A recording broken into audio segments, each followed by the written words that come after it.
नमस्कार, स्वदेश न्यूज देख रहे हैं आप। मैं हूं आपके साथ ऋषभ सोनी और लेकर आया हूं छत्तीसगढ़ की खास डिबेट। रुक करते हैं। एक तरफ बिहार में विधानसभा चुनाव से देश भर में सियासी गर्मी है, तो दूसरी तरफ निर्वाचन आयोग ने और भी कई राज्यों में एसआईआर का ऐलान कर दिया है, जिनमें से एक राज्य छत्तीसगढ़ भी है। अब यह एसआईआर प्रदेश में भी सियासी बहस का मुद्दा बना हुआ है।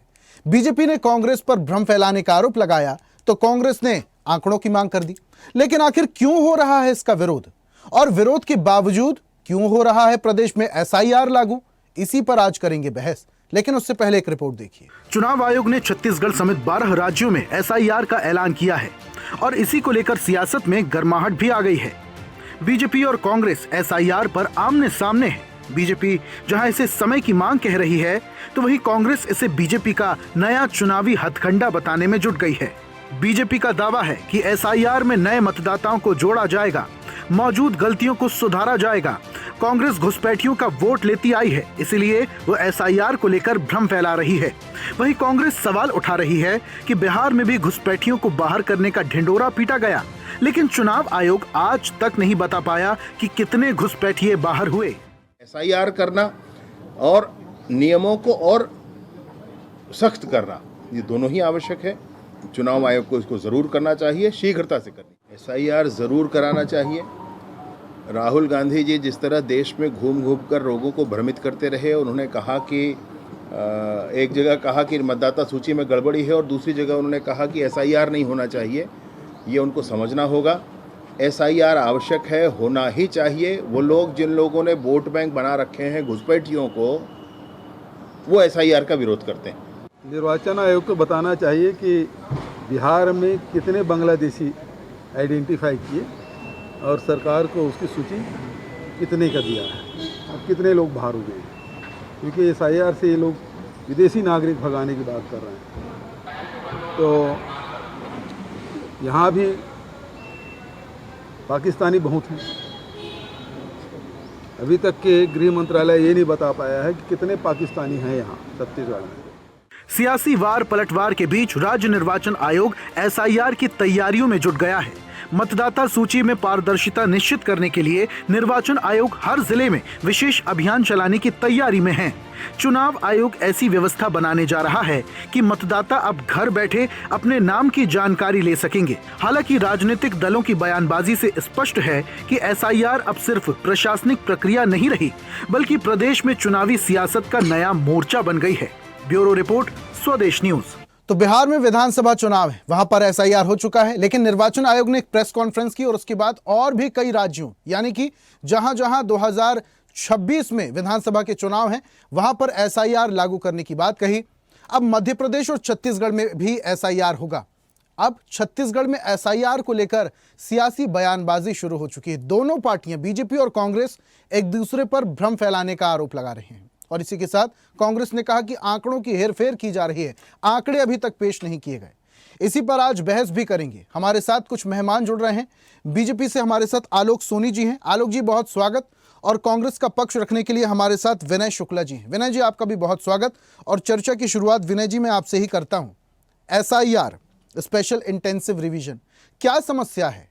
अगर 11 डॉक्यूमेंट में से कोई एक डॉक्यूमेंट पेश करने के बाद ये पुख्ता हो जाता है कि व्यक्ति वोट करने के लिए एलिजिबल है और कहीं ना कहीं आंकड़े तथ्यात्मक तौर से पुख्ता हो जाते हैं एसआईआर लागू हो जाने से, तो समस्या कहां है? ये तो आपके लिए भी फायदेमंद है।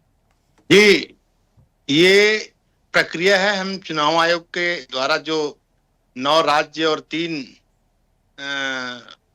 केंद्र शासित राज्यों में एसआईआर किया जा रहा है, उसका स्वागत करते हैं। लेकिन प्रश्न ये उठता है कि आपने बिहार में एसआईआर का मुद्दा उठाया। आपसे हमने एक प्रश्न किया था कि आप जिस जिस नामों को आप काटे हो, 65 लाख नामों को काट दिया गया, लेकिन जिस नाम को आप जोड़े हो 65 लाख में बिहार में कोई नाम नहीं जुड़ा। तो ये भ्रम फैलाता है कि एसआईआर का जो मुद्दा चुनाव आयोग द्वारा अभी वर्तमान में चलाया जा रहा है, उसमें बहुत जल्दबाजी हो रही है। चुनाव सर पे था, ये काम आप 15 तारीख के बाद भी कर सकते थे, लेकिन पता नहीं क्या जल्दी है, कहां पे क्या करना है, कौन सा नाम जोड़ना है, कौन सा नाम काटना है, इनको बहुत जल्दी हो गई है। और अगले साल असम में चुनाव हो रहा है, उसके बारे में कोई बात नहीं कही गई। ये भ्रम की स्थिति है। और जब भी चुनाव आयोग कोई जानकारी देते हैं, प्रेस कॉन्फ्रेंस रखते हैं, तो उनकी जो बात को रखने के लिए भारतीय जनता पार्टी बहुत जल्दी सामने आ जाते हैं। उनकी प्रतिक्रिया बहुत तेजी से आगे आती है। हम भी उस प्रक्रिया के हिस्सेदार हैं, भारत के लोग हैं।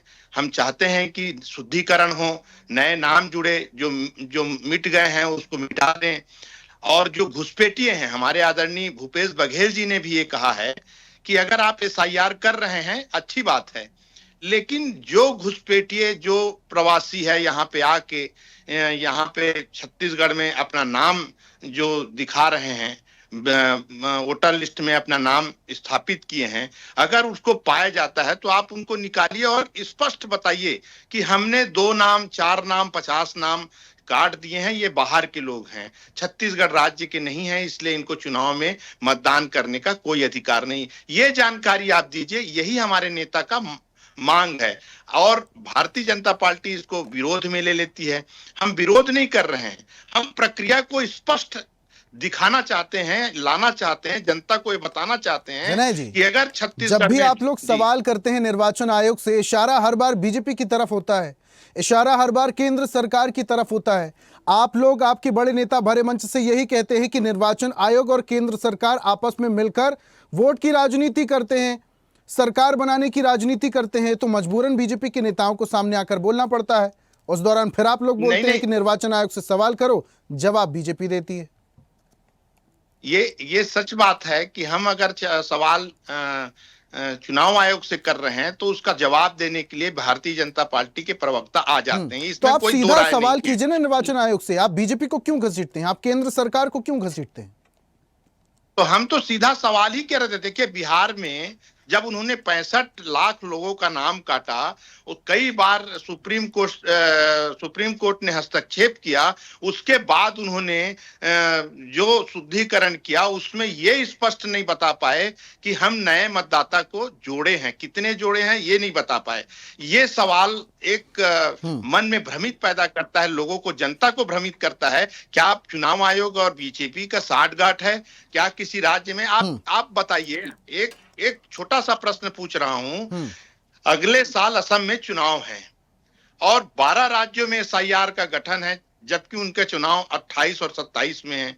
क्या सबसे पहले उनको असम में ये एसआईआर गठन नहीं करना चाहिए? लेकिन असम में भारतीय जनता पार्टी की सरकार है और वो चाहते हैं घुसपैठिए जो वहां पे बन जाए, अपना नाम ऐड कर लें, उसके बाद वहां पे हम करेंगे। तो ये दोहरी चरित्र है। ठीक है, ये सवाल आप मुझसे कर रहे हैं कि आलोक जी से कर रहे हैं? जी, मैं भारतीय जनता पार्टी के प्रवक्ता विनय जी, देखिए, कर रहा हूं। मुझे ये बातें बहुत अलग तरीके से समझ में आती हैं। मैं सवाल आपका आलोक जी से मैं ले लेता हूं। आलोक जी, पूरी बातें आप सुन रहे थे, कहां हैं आंकड़े? आपके नेता ये कह रहे थे कि आंकड़े 3 दिन के अंदर पेश कर दिए जाएंगे, कितने पाकिस्तानी हैं, कितने बांग्लादेशी वहां पर रह रहे हैं। बिहार में चुनाव नजदीक हैं, कुछ वक्त बाद भी एसआईआर हो सकता है, लेकिन पहले एसआईआर कराने का निर्णय भी ले लिया गया। सबसे बड़ी बात यह है कि आंकड़े पेश करने की बात कही गई थी, आंकड़े कहां हैं? ऋषभ जी, आपको, आपके सभी दर्शकों को और साथी प्रवक्ता जी को भी मेरा नमस्कार। देखिए, ये इस वक्त जो बात हो रही है, जिस मुद्दे पे, जिस टॉपिक पे हम आर्गुमेंट या बहस कर रहे हैं या हम बात कर रहे हैं, ये वोटर लिस्ट वेरिफिकेशन है। और वो जो आदरणीय पूर्व मुख्यमंत्री जी ने जो बात कही, वो घुसपैठियों की बात कही। वोटर लिस्ट वेरिफिकेशन सिर्फ वहीं तक सीमित नहीं है, ये कई लोगों के नाम जो है, आपने देखा होगा कि एक शहर से कहीं और शहर जाते हैं, वहां अपना नाम ऐड कराते हैं, दोनों जगह नाम चलते रहता है। दूसरी जगह जाते हैं, तीसरी जगह जाते हैं, वहां पे भी नाम चलते रहता है। तो कई लोग जो मृत हो चुके हैं, कई जो ऐसे हैं जो 3-4 जगह पे नाम जिनका चल रहा है। तो ये सब चीजों का ये जो समावेश है कि जो हमारा वोटर लिस्ट जो है वो वेरीफाई होना चाहिए। क्यों वेरीफाई होना चाहिए? ताकि हमें ये एक्चुअल पता हो कि हमारे कितने वोटर जो है, मतदाता है, जो इस सरकार को बनाने के लिए वोट डालने को आएंगे।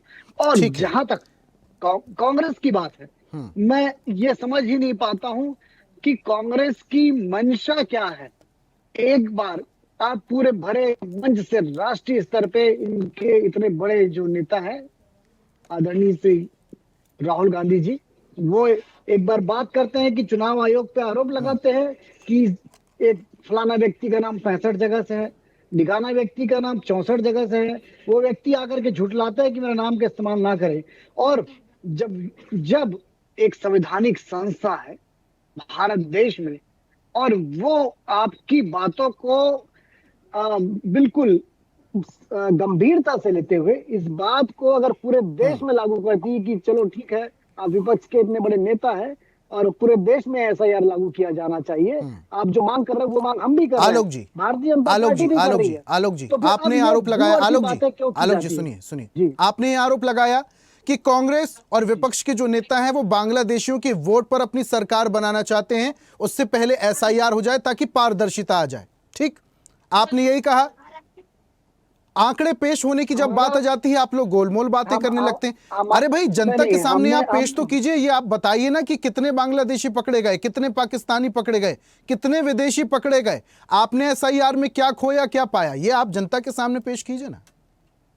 ये दोनों मुद्दे जो है वो पूरी तरह से अलग है।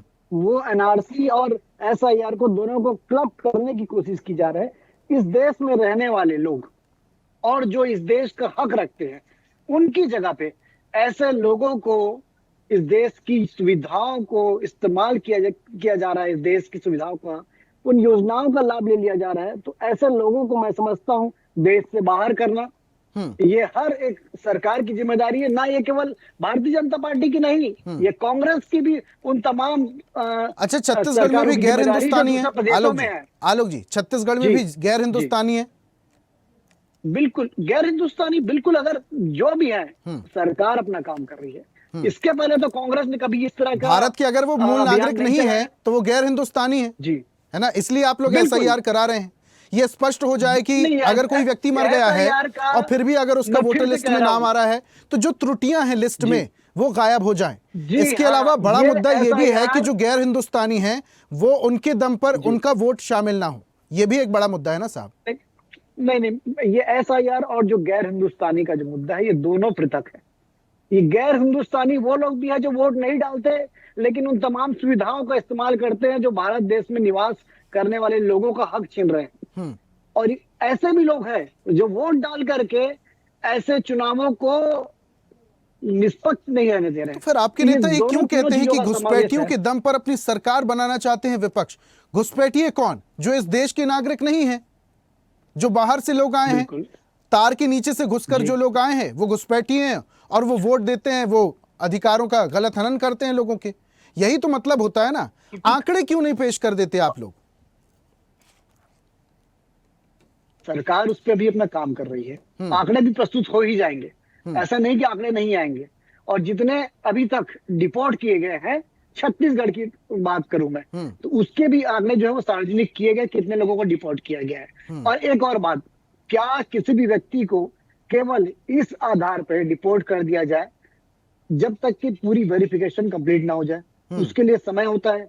किसी भी व्यक्ति के आप एक संवैधानिक अधिकार को अगर खत्म कर रहे हैं देश में रहने के, तो स्वाभाविक रूप से इस बात की पूरी तरह से पुष्टि होनी चाहिए कि वाकई में वो देखिए, हिंदुस्तान ऐसा देश है आलोक जी जो मानवता की मिसाल पेश करता है। हिंदुस्तान वो देश है, लेकिन इसका मतलब ये तो नहीं कि हम अपनी सुरक्षा दांव पर लगा दें। और अगर ऐसा है, तार के नीचे से बहुत सारे लोग आकर यहाँ वोट कर दे रहे हैं, तो इसमें ये बहुत गंभीर मामला है और ये बहुत बड़ा विषय है। क्योंकि तार के नीचे से अगर आके घुसपैठिए लोग अगर देश में आ जा रहे हैं तो सुरक्षा पे बड़े सवाल होने लगेंगे आलोक जी। इस तरीके के आंकड़े अगर आप लोग पेश करेंगे तो सुरक्षा पे सवाल खड़े हो जाएंगे, सेना के जवानों पर सवाल खड़े हो जाएंगे। विनय जी का मैं रुख कर लेता हूं। विनय जी कुछ कह रहे थे, पहले आप अपनी बात रखिए, उसके बाद सवाल लूंगा मैं। देखिए, मैं सबसे पहले ये पूछना चाहता हूं कि हम अमित शाह जी बार बार बोल रहे हैं घुसपैठिए घुसपैठिए घुसपैठिए। हमारा घुसपैठिए कहाँ है? भारत, पाकिस्तान, बांग्लादेश यहाँ नहीं है। हमारा घुसपैठ अलग अलग राज्य में जो अभी एसआईआर का गठन हो रहा है, जैसे छत्तीसगढ़ की मैं बात करूं, हम बैठे हैं छत्तीसगढ़ में, हम अपने प्रदेश के बारे में बात करें। हमारे प्रदेश में चुनाव आयोग ने एक नवीन वोटर लिस्ट की तैयारी में अपना रूपरेखा तैयार किया। 103 दिन में हमको ये एसआईआर का गठन करना है और पारदर्शिता से हमको गठन करना है, जिनका नाम जोड़ना है और जिनका नाम काटना है। ये अच्छी बात है, लेकिन हमारे राज्य में अगर दूसरे राज्य के लोग आ जा रहे हैं और वो अपना नाम यहाँ पे जोड़ के चुनाव के समय वो मतदान करें, हमारी नजर में वो घुसपैठिए हैं। आप बंगाल के लोग यहाँ पे आके अगर वोट दे रहे हैं तो गलत बात है, क्योंकि वहां पे भी एसआईआर का गठन हो रहा है। वहां पे छत्तीसगढ़ के लोग को नहीं जाना चाहिए या उनकी नाम का एंट्री बिल्कुल नहीं होना चाहिए। चुनाव आयोग पारदर्शिता से अपना काम करे। अब हमारे जो नेता आदरणीय राहुल गांधी जी ने जो ये प्रश्न उठाया चुनाव आयोग से कि कर्नाटक के जो वोटर हैं उनको महाराष्ट्र में जोड़ दिया जाता है और महाराष्ट्र के वोटर को कर्नाटक में जोड़ दिया जाता है, और ये प्रक्रिया एक चैनल थ्रू होता है, एक एजेंसी के थ्रू। हमने मांग की है चुनाव आयोग से कि आप उनका नंबर दे दीजिए, उनका नाम दे दीजिए, हम पता कर लेंगे। उनका कोई जवाब नहीं आया। देखिए, हम उसके खिलाफ नहीं हैं। मैं आपके चैनल के माध्यम से कहना चाहता हूं कि भारतीय जनता पार्टी के जो दोहरा चरित्र है कि आप केवल झूठ बोलो और झूठ बोलो और झूठ बोलो, आप सच को सामने रखिए। हम आपके साथ हैं हर अच्छे कार्य के लिए। जैसे कि आप ऑपरेशन सिंदूर में कहा था पूरा देश आपके साथ था, वैसे ही अगर आप अच्छा काम करेंगे तो पूरे विपक्ष भी आपके काम को अच्छा साबित करेंगे। लेकिन आप झूठ बोलने का काम कर रहे हैं। एसआईआर को बहुत जल्दी आप ही नहीं न्योता दिया है। ये काम 15 तारीख के बाद भी हो सकता था, लेकिन जल्दबाजी किस चीज के लिए? चुनाव आयोग अपनी नाकामी को छुपाने के लिए विनय जी, ये राज्यों को घोषणा किए हैं। विनय जी, एक गाने की लाइन है कि बताना भी नहीं आता, छुपाना भी नहीं आता, हमें तुमसे मोहब्बत है, जताना भी नहीं आता। एसआईआर की जब बातें होती हैं, आप लोगों के वही अंदाज हमें दिखाई देता है। एसआईआर का एक तरफ आप लोग विरोध करते हैं कि भाई एसआईआर क्यों, जब वो लागू होने लगता है तब आप समर्थन की बात करने लगते हैं। बिहार में एसआईआर जब आ रहा था तब भी आप लोग विरोध कर रहे थे, अब हो गया, अब छत्तीसगढ़ और बाकी राज्यों में आ रहा है तब आप बोल रहे हैं नहीं हम तो साथ में हैं, लेकिन इसकी पारदर्शिता होना चाहिए। भाई पहले एसआईआर होने तो दीजिए। आप 15 तारीख की बात कर रहे हैं विनय जी, 15 तारीख 14 तारीख को मतगणना हो जाएगी, रिजल्ट सामने आ जाएंगे, उसके बाद एसआईआर कराने का मतलब ही क्या निकलेगा? स्पष्टता पहले आनी चाहिए। एसआईआर का मुख्य उद्देश्य यह है कि जो लिस्ट है वो पारदर्शी हो जाए। मैं बिहार की बात नहीं कर रहा हूं, मैं छत्तीसगढ़ की बात कर रहा हूं। मैंने ये कहा कंसेप्ट वही है। 14 तारीख को बिहार का, विनय जी कंसेप्ट वही है। बिहार के अलावा छत्तीसगढ़, मध्य प्रदेश, बाकी के राज्यों की अगर हम बात कर लें, कंसेप्ट वही है, लिस्ट में पारदर्शिता आ जाए, ओरिजिनल वोटर्स कितने हैं वो स्पष्ट हो जाए। ये हमने पूछा बिहार में एसआईआर का मुद्दा जब वहां पे लागू हुआ तो हमने ये पूछा कि आप जब 65 लाख लोगों का नाम काट दिए हैं, आपने वो लिस्ट जारी किया, आपने कितने नाम जोड़े ये तो बता देते आप। चुनाव आयोग से एक प्रश्न था, हमने कुछ नहीं कहा, चलिए ठीक है मान लिए। हमने पूछा कि नए, जैसे आप अभी छत्तीसगढ़ में एसआईआर का गठन किए, कोई आदमी मर गया है, जो जिसकी मृत्यु हो गई है उसको काटोगे ना, और कोई नया जो 18 साल का युवा आएगा उसका नाम तो जोड़ोगे आप। तो जोड़ने वाली संख्या कितनी है ये तो बता देते। कितने प्रवासी आए हैं, कितने बाहरी व्यक्ति हैं, उसका लिस्ट आप तो बता सकते हैं। आप तो चुनाव आयोग, सारी प्रक्रिया आपके पास है। आपको केवल पारदर्शिता से दिखाना है, आप पार्टी बेसिस में ना जाइए। आप चुनाव आयोग हो, एक कानून हो, आप पूरे भारत देश के चुनाव कराते हैं आप, तो आप तो स्पष्ट होना चाहिए। आप बीजेपी के छत्तीसगढ़ में एसआईआर हो रहा है, इसके पक्ष में हैं आप? इससे तो कोई दिक्कत नहीं है। कोई दिक्कत नहीं है, होनी भी चाहिए। ये नए और पुराने का समीकरण को जोड़ के एक नया वोटर लिस्ट बननी चाहिए, जिसका नाम 2 जगह 4 जगह है उसको काट के केवल एक जगह ये कानून बननी चाहिए। ये हम लोग समर्थन करते हैं, इससे चुनाव पारदर्शिता होगा। लेकिन साफ सुथरे बात करें, साफ सुथरा रिकॉर्ड दें। आप जो नाम काट रहे हैं उसको आप शो करें, जो जोड़ रहे हैं उनको बताएं। बताने और जोड़ने में क्या फर्क पड़ जाता है? आप थोड़ा बता देंगे तो क्या बिगड़ जाएगा आपका? ठीक है आलोक जी, अगर ये हो रहा है, ये प्रोसेस हो रही है, खुली किताब की तरह हो ना, एकदम कांच की तरह क्रिस्टल क्लियर होना चाहिए। ना शको शुबा विपक्ष के मन में हो, ना शको शुबा जनता के मन में हो। इससे आपका भरोसा बनेगा। ट्रिपल इंजन की सरकार है ना आपकी, इसलिए तो बनाई है। ऋषभ जी, पूरी जो प्रक्रिया है नियमानुसार और समय सीमा में की गई। बिहार के ही परिप्रेक्ष्य में बात करूं मैं, वहां पर मैं जब वोटर लिस्ट वेरिफिकेशन किया, उसके बाद वोटर लिस्ट जारी करने के बाद दावा आपत्ति के लिए जो समय सीमा दी गई, मुझे बता दे कांग्रेस के कितने कार्यकर्ताओं ने, कितने वोटर ने दावा आपत्ति करी है कि हमारा नाम कट गया है, ये नाम जुड़ गया है। जो नाम जोड़े गए हैं आलोक जी, जो नाम जोड़े गए हैं वो क्लियर कर दीजिए। उसकी लिस्ट सूची जारी हो जाए, उसकी सूची जारी हो जाए। जो नाम जोड़े गए हैं उसकी सूची जारी हो जाए। तो ये इससे नहीं होगा ना। आपको जो है प्रॉपर बातों का जो संवैधानिक तरीका है, उस संवैधानिक तरीके से यदि आप मांगेंगे, आपके एक भी कार्यकर्ता ने वहां पर में कोई दावा आपत्ति नहीं करी। बिहार में संविधान ये कहता है कि एक घर में 1000 वोट को हम जोड़ दिया जाए। संविधान कहता है कि एक मकान में आप 80 वोटर का नाम दें। आपने कही नहीं, और आज समाचार चैनलों पे आप बैठ करके इस तरह के आर्गुमेंट करेंगे, और चुनाव आयोग से समाचार चैनल के माध्यम से यदि आप कोई क्वेश्चन करेंगे, तो मैं समझता हूँ संवैधानिक संस्था है, वो जवाबदेही उनकी तभी बनेगी जब आप उनको संवैधानिक तरीके से जवाब पूछेंगे। संविधान इस तरह से मंचों में पेपर फाड़ने से नहीं देखिए, संविधान की बातें आपके मुंह से शोभा नहीं। मैं समझता हूँ इससे तो हल नहीं निकलेगा। नहीं देखिए, मैं ये बोलना चाह रहा हूँ, संविधान की बातें आपके मुंह से शोभा नहीं दे रही है। संविधान की बात अगर होती, मेरी बात सुनिए, संविधान की बात अगर होती तो एक घर में 1000 मतदाता नहीं होते। लगाने वाले, इमरजेंसी लगाने वाले लोग अगर संविधान के बारे में बात करेंगे तो कौन करेगा ये बताइए। आप एसआईआर मुद्दे में आइए। कांग्रेस ने जितना संविधान को तोड़ा मरोड़ा और सलाखों के पीछे ठीक है आलोक जी, विनय जी, बात हम कहाँ एसआईआर पे कर लेते हैं, आप लोग संविधान पर चले गए। एसआईआर पर बात होनी चाहिए थी। खैर ठीक है, देखिए एसआईआर तो हो रहा है, लेकिन ये कितना फायदेमंद होगा छत्तीसगढ़ के लिए, मध्य प्रदेश के लिए, बाकी राज्यों के लिए, और बिहार विधानसभा में एसआईआर का कितना प्रकोप और कितना फायदा देखने मिलेगा, ये वक्त बताएगा। बहुत शुक्रिया विनय जी हमारे साथ जुड़ने के लिए। आलोक जी आपका भी बहुत शुक्रिया हमारे साथ जुड़ने के लिए, चर्चा में शामिल होने के लिए, अपने तर्क रखने के लिए बहुत बहुत धन्यवाद। और आज हम बात कर रहे थे एसआईआर पर हो रही सियासत की। सियासत तो खूब हो रही है, लेकिन क्या इस सियासत का कोई अर्थ है?